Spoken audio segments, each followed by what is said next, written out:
اے عائشہ فوراً آپ تیار ہو جاؤ، آپ کو جو اپنے ابا کے گھر چلنا ہے۔ تو عرض کی یا رسول اللہ اس میں سجدے کا بتا دیں، آپ کیوں کہہ رہے ہیں؟ 3 لاکھ حرف ہے قرآن کریم کے اندر، الحمد سے لے کے ورناس کی سین تک، لیکن اس کو پڑھو گے، لیکن پڑھنے کے درمیان میں اگر جو اس راستے میں چلا اس کی دنیا اور آخرت کامیاب ہو گئی۔ یہ کیونکہ اللہ نے فرمایا کہ اس کی دنیا خزیون فی دنیا، اللہ کہتا ہے کہ اس کی دنیا یعنی کہ اچھی ہو گئی، اور وفی الآخرۃ عذاب النار، اللہ کہتا ہے وَلَهُمْ عَذَابٌ عَظِيمٌ، اس کے لیے بھی دنیا کے اندر کوئی چیز نہیں ہے۔ اسی صحابہ کرام کے مجمع میں ایک صحابی اٹھ گئے، اٹھنے کے بعد عرض کہ یا رسول اللہ آپ کا زمانہ ہے، ایک زمانہ ہمارا بھی آئے گا، سمجھ رہے نا؟ صحابہ کرام مدینے کی سرزمین پہ کھڑے ہو گئے، ایک صحابی انہوں نے عرض کیا یا رسول اللہ ایک آپ کا زمانہ ہے، کیا فرمایا ایک نبی کا زمانہ ہے، ایک ہمارا زمانہ آئے گا صحابہ کا، اور اس کے بعد میں پھر دوسرا زمانہ آئے گا، تیسرا زمانہ آئے گا، لیکن آپ تو دنیا سے چلے جائیں گے، لیکن جانے کے بعد میں یا رسول اللہ وہ جو آخر کا زمانہ آئے گا، آپ کی جو آخر کی امت آئے گی، اس کے لیے آپ کے لیے کیا خاص انعام ہے؟ تو میرے محبوب نے ارشاد فرمایا، بڑی سچی زبان سے عرض کیا کہ ہاں میرے صحابی سنو، لیکن میں اپنے امتیوں کو اور اپنے یعنی کہ اللہ کہتا ہے اپنے بندوں کو، نبی فرماتے ہیں اپنے امتیوں کو 2 چیز چھوڑ کر کے جا رہا ہوں۔ فرمایا وہ کیا؟ کہ ایک تو ان کی زبان پہ کلمہ ہوگا، اور دوسرا ان کی زبان پہ قرآن کریم کی تلاوت ہوگی، جس نے اس پہ عمل کر دیا اللہ کہتا ہے مجھے اپنی عزت کی قسم قیامت کے میدان میں نبی جہاں جائیں گے ان کے ساتھ اس کو بھی داخل فرما دوں گا۔ تو یہ 2 چیزیں صحابہ کرام ہے، عرض کی یا رسول اللہ ایک آپ کا زمانہ، ایک صحابہ کا زمانہ، ایک ہمارا بھی زمانہ ہوگا، اس کے بعد میں آپ کی امت ہوگی، اس کے لیے کیا ہے؟ تو میرے محبوب نے ارشاد فرمایا 2 چیزیں چھوڑ رہا ہوں، صرف ایک کلمہ چھوڑ کے جا رہا ہوں لا الہ الا اللہ محمد رسول اللہ، اور دوسرا جو قرآن کریم اللہ نے آسمان سے اتارا ہے، یہ 2 چیزیں میں تم کو دے کر کے جا رہا ہوں جس نے اس میں زندگی گزاری۔ اور ایک بات یاد رکھنا، وہ زمانہ ایسا نہیں تھا کہ کسی نے خبر دے دی ہو، کسی نے سمجھا دیا ہو کہ میرے نبی کے پاس میں گاڑی تھی، یعنی کہ جو کہ 2 ویلر تھی، یعنی کہ 4 ویلر تھی، موبائل کا زمانہ نہیں تھا، WhatsApp کا زمانہ نہیں تھا، یعنی کہ کمپیوٹر نہیں تھا، لیکن خدا کی قسم زبان نبی کی ہوتی تھی اور اللہ کا کلام ہوا کرتا تھا، سمجھ رہے نا؟ زبان نبی کی ہوا کرتی تھی، کلام اللہ کا ہوا کرتا تھا، اور یہ کلام ایسا تھا، موبائل کا زمانہ نہیں تھا، لیکن خدا کی قسم وہ جو کلام تھا، جو بجلی کا کرنٹ تھا، جو جوڑ ہوا تھا، وہ کوئی نہیں تھا، خدا کی قسم ساری کائنات کے فرشتوں کا سردار جبریل امین ہوا کرتا تھا، سمجھ رہے؟ حضور کے پاس آنا جانا کیا ہے بھائیو؟ صحابہ کرام کے مجمع میں ایک مرتبہ میرے نبی سرکار دو عالم صلی اللہ علیہ وسلم نے فجر کی نماز پڑھائی۔ اب جیسے کہ میں بھی نماز پڑھاتا ہوں یہاں، جیسے فجر کے اندر کچھ یعنی کہ مقتدی ایسے ہیں، نمازی ایسے ہیں، اگر نہیں آتے ہیں نا تو میری سلام پھیرنے کے بعد پیچھے مڑ کے دیکھتا ہوں کہ آج فلاں شخص نے یعنی کہ نماز نہیں پڑھی، آج وہ نہیں آئے، ٹھیک ہے؟ آج اگر نہیں آتے تو فجر میں نہیں آئے تو گھر میں ان کو ٹوک دیتے، مجھے فجر میں سوتے رہ رہے کیا؟ تو آیا حادثہ تھوڑی نیند لگ گئی، آنکھ لگ گئی، ٹھیک ہے؟ اسی درمیان میں صحابہ کرام کے مجمع میں ایک مرتبہ حضور اکرم صلی اللہ علیہ وسلم نے نماز پڑھائی اور صدیق اکبر نماز کے اندر تشریف نہیں لائے۔ آپ نے صحابہ سے پوچھا کیا صدیق اکبر کہاں ہے؟ عرض کہ یا رسول اللہ صدیق کو بڑی شدت کا بخار ہے، اور آپ کے پورے بدن کے اندر اتنی تیز بخار اللہ تبارک و تعالیٰ نے عطا فرمایا۔ ایک بات یاد رکھنا، جب کسی کو بیماری آتی ہے تو یاد رکھنا اللہ تبارک و تعالیٰ اس کی بیماری تو دور کرتا ہے، لیکن بیماری کے ساتھ ساتھ اپنے بندے سے وہ راضی بھی ہوا کرتا ہے، سمجھ رہے نا؟ بیماری تو دور ہوتی ہے، لیکن بیماری کے ساتھ ساتھ اللہ کہتا ہے میں اپنے بندے سے راضی ہو جاتا ہوں، اور بیماری یا بخار میں نے اس کو اس لیے عطا فرمایا تاکہ اس سے دنیا میں کوئی گناہ ہوا ہے یا کوئی زبان سے ایسا کلام نکل گیا ہے، اللہ کہتا ہے بخار آ جائے گا، اس بخار کو میں دور فرما دوں گا، لیکن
حضرت علی رضی اللہ تعالیٰ عنہ کی روایت سے میں نے شروع میں کہا یوم یبدو اصحابی صحابہ اکرام کے تعلق سے بول رہا تھا.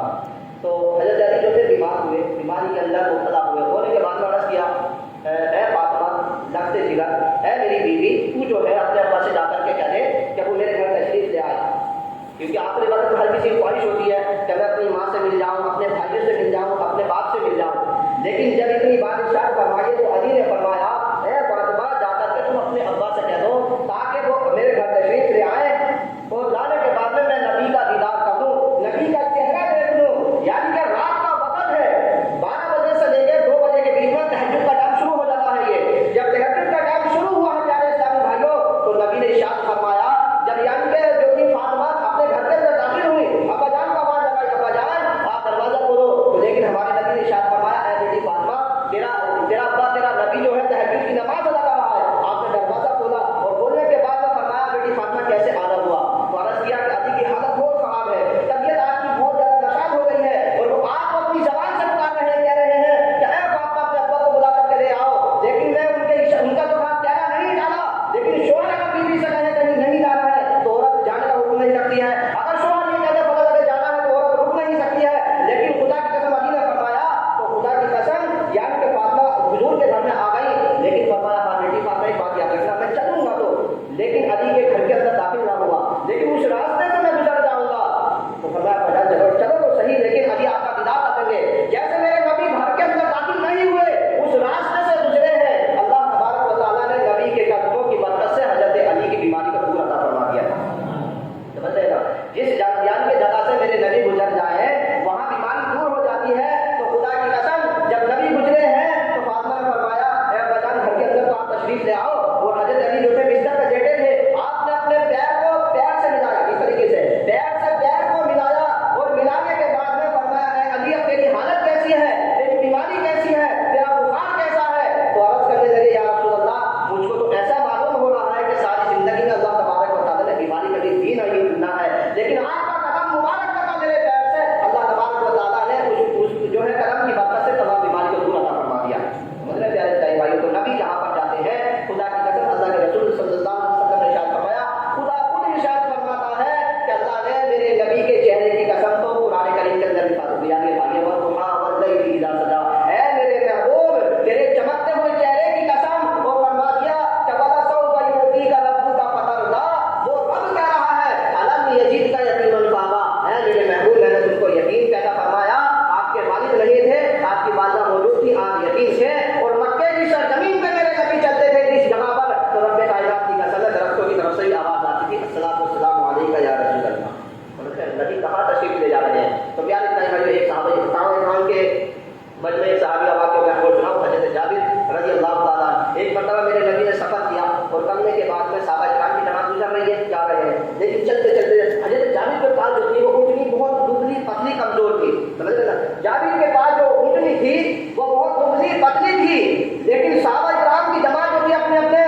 یعنی کہ اچھے اونٹنیوں میں سوار ہو کر کے سفر کو تو آپ نے طے کر لیا, چلتے گئے, لیکن جابر کو دیکھا کہ جابر نہیں آئے, نماز کا وقت ہو گیا. لیکن جابر کہنے لگے جب کافی دیر کے بعد پہنچے ہیں مجمع کے درمیان میں, تو عرض کیا ہے جابر یہ بتاؤ آپ اتنے دیر یعنی کہ لیٹ کیوں ہو گئے, اتنی دیری سے کیوں آئے؟ تو عرض کیا یا رسول اللہ میری اونٹنی دیکھو کتنی دبلی ہے, کتنی پتلی ہے, ان کے سامنے یہ چل نہیں سکتی. لیکن خدا کی قسم جب اتنی بات ارشاد فرمائی ہے تو میرے نبی نے حضرت بلال سے فرمایا اے بلال جا کر کے حضرت جابر سے کہو کہ حضور کی خدمت میں آپ تشریف لے آئے, اور ان سے پوچھو ان کی اونٹنی یہ جانور پیچھے کیوں رہ گیا. سوال کیا حضرت بلال نے, جب یہ سوال کیا ہے تو کرنے کے بعد میں حضور فرماتے ہیں صلی اللہ علیہ وسلم کہ اے میرے بلال تم ان سے سوال کر دو, میں پوچھ لوں گا. تو خدا کی قسم جب حضرت جابر نے سوال کر دیا, یعنی کہ حضور نے پوچھا جابر عرض کر دیا یا رسول اللہ میری اونٹنی تو کمزور ہے, دبلی پتلی ہے, یہ چلنے کے قابل بھی نہیں ہے, لیکن میں سفر کیسے کروں, نماز کا وقت ہو گیا ہے. دیکھو صحابہ کرام نے سفر میں بھی نماز قضا نہیں کری,